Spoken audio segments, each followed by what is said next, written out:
Nós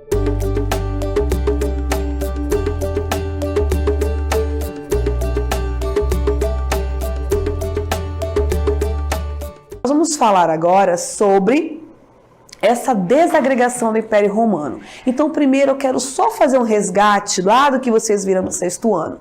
Vocês devem lembrar que o Império Romano, ele foi o maior império do mundo antigo. Não é verdade? Os grandes conquistadores, o que criaram ali a ideia de república, o que instruíram a ideia de exército, conquistadores. Ninguém, historicamente, conquistou tantos territórios quanto os romanos no mundo antigo. E o mais interessante nisso tudo é que o fato deles terem conquistado tanto foi fator primordial para o declínio do seu grande império. Então hoje nós temos ali a Itália. Nossa, como assim os romanos conquistaram até ali a Ásia, conquistaram o norte da Europa e de repente se resumiram ali ao que nós conhecemos hoje como a Itália? Como é que isso aconteceu?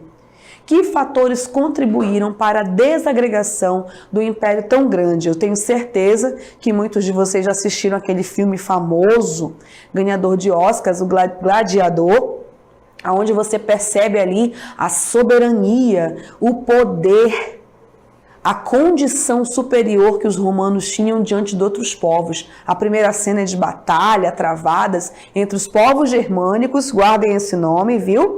E os romanos, não é verdade? Então vamos trazer aí para nós, pontuarmos os motivos para a desagregação do Império Romano.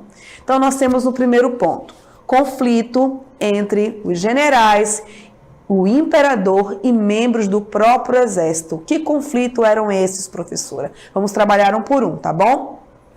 Esses conflitos se davam em consequência justamente do espólio de guerra.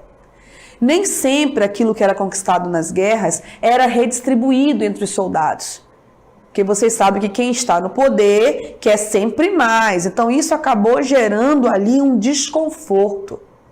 Era muito comum o espólio de guerra entre o exército romano. Os romanos tiveram 16 imperadores no total.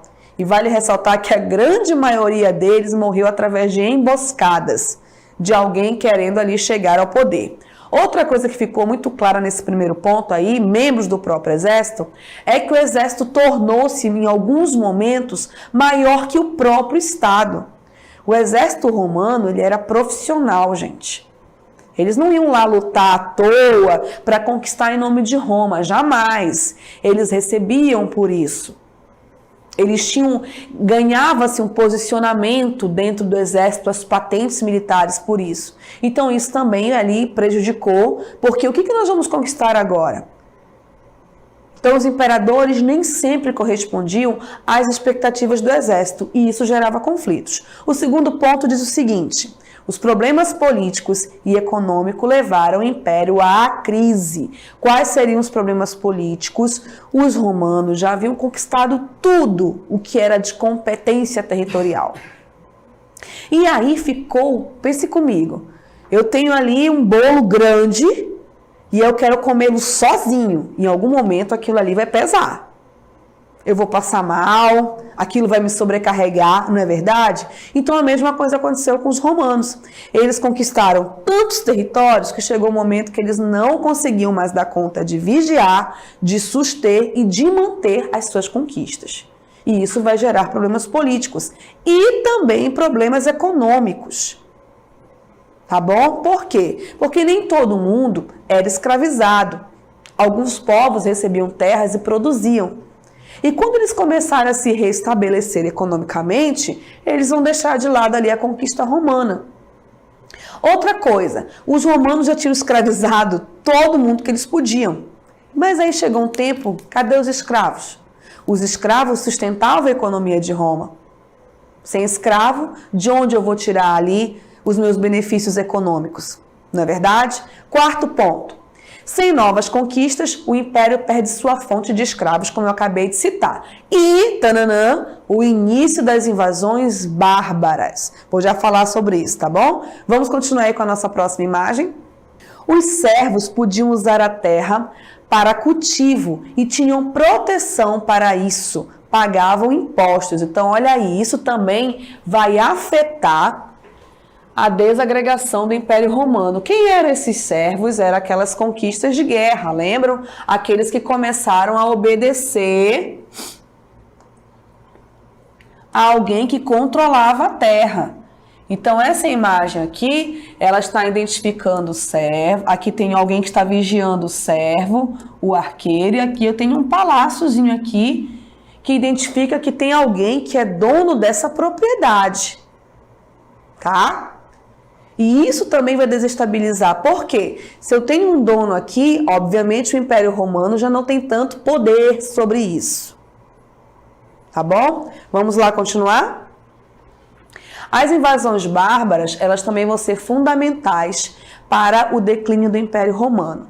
Os bárbaros, gente, apesar do que a gente pensa, eles não são propriamente só os germânicos. Eles eram os ostrogodos, os visigodos, os vinques, né, famosos aí por conta de um herói que virou um grande astro de cinema.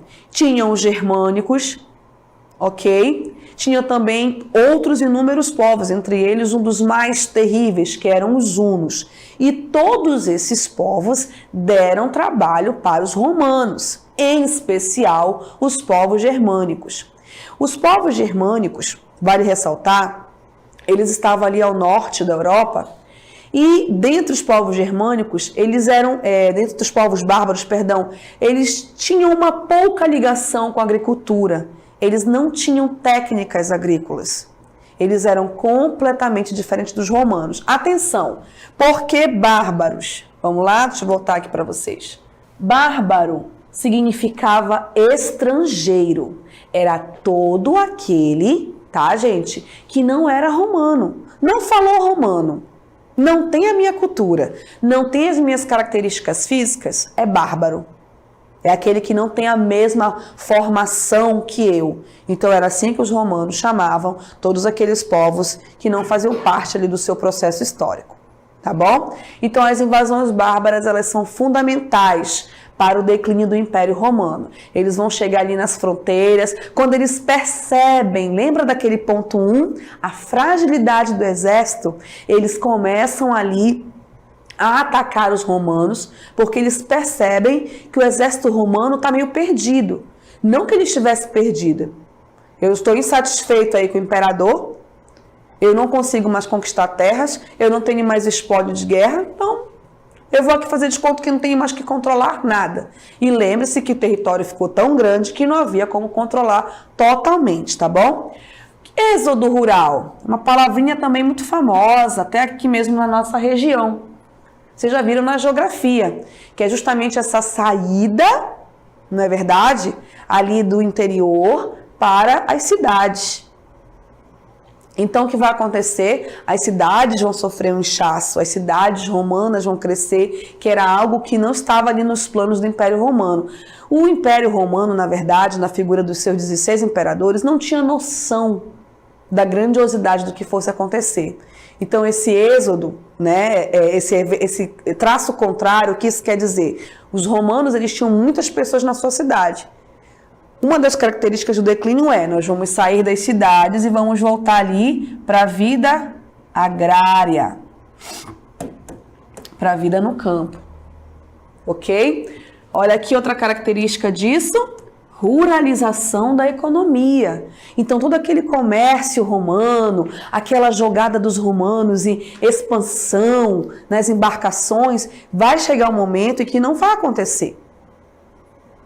As invasões bárbaras, elas vão contribuir, tá? Elas vão contribuir para o fim do crescimento das cidades em algum momento. Elas vão contribuir para que a população volte a produzir ali na terra. E aqui nós trouxemos para vocês, olha aqui, uma imagem que representa bem é uma iconografia que mostra o fim do Império Romano.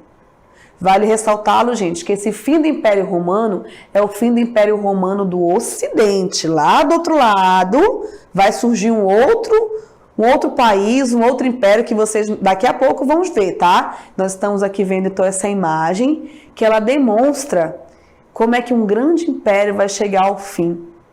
Olha aqui, ó, quebrando ali a ponte, significando essa chuva que está chegando não é verdade? Então a gente percebe aí que aquela grandiosidade do Império Romano, ela teve o fim, por essa eles não esperavam.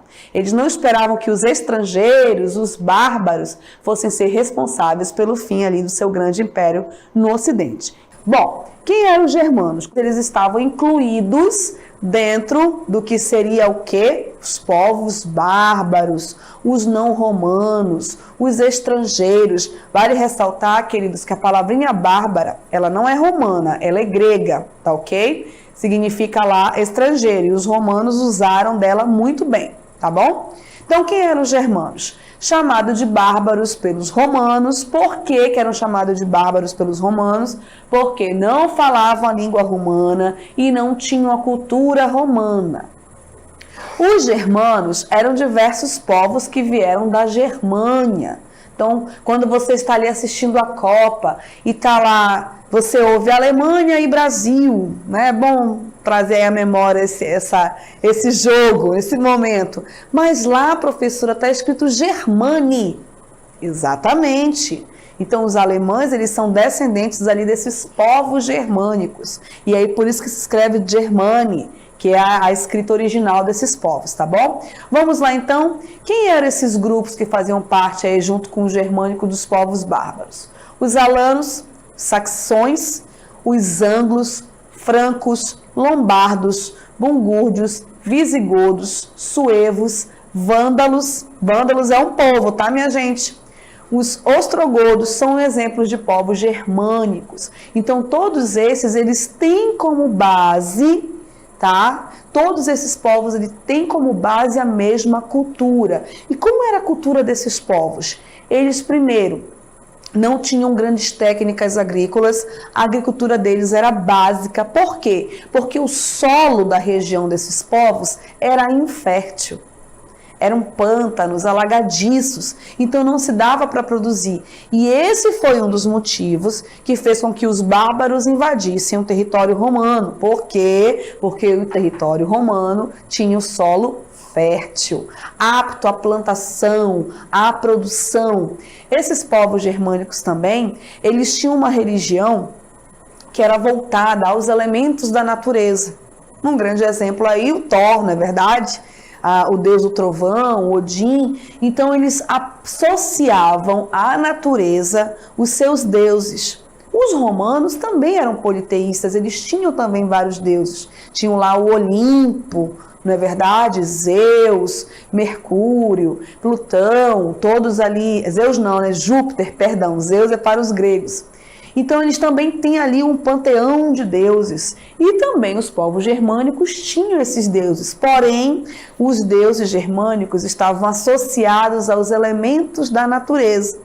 Parece com quem mesmo? Exatamente, com os povos indígenas que também habitavam e ainda habitam a nossa região, não é verdade? Quando você ouve um trovão, é Tupã que está mandando o recado. Então, a gente percebe aí que tem coisas parecidas, apesar da grande distância geográfica que separam esses povos aí.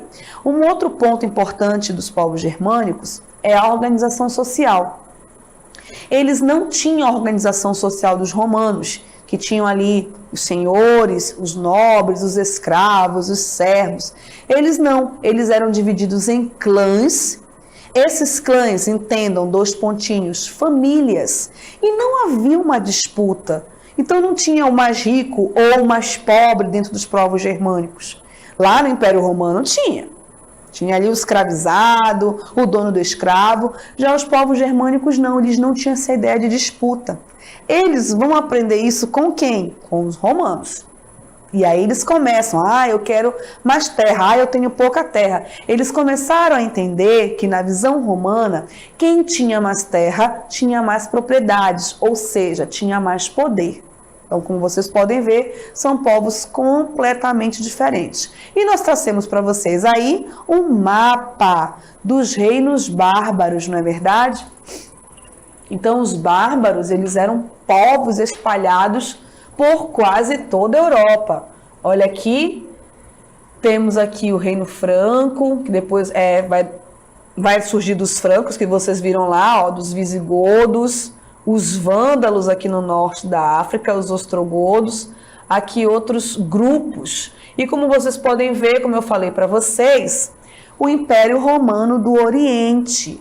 Porque quem os bárbaros vão desagregar, é o Império Romano do Ocidente. Aqui, essa linha, para cá eu tenho o Oriente e para cá eu tenho o Ocidente. Olha a dimensão do Império Romano.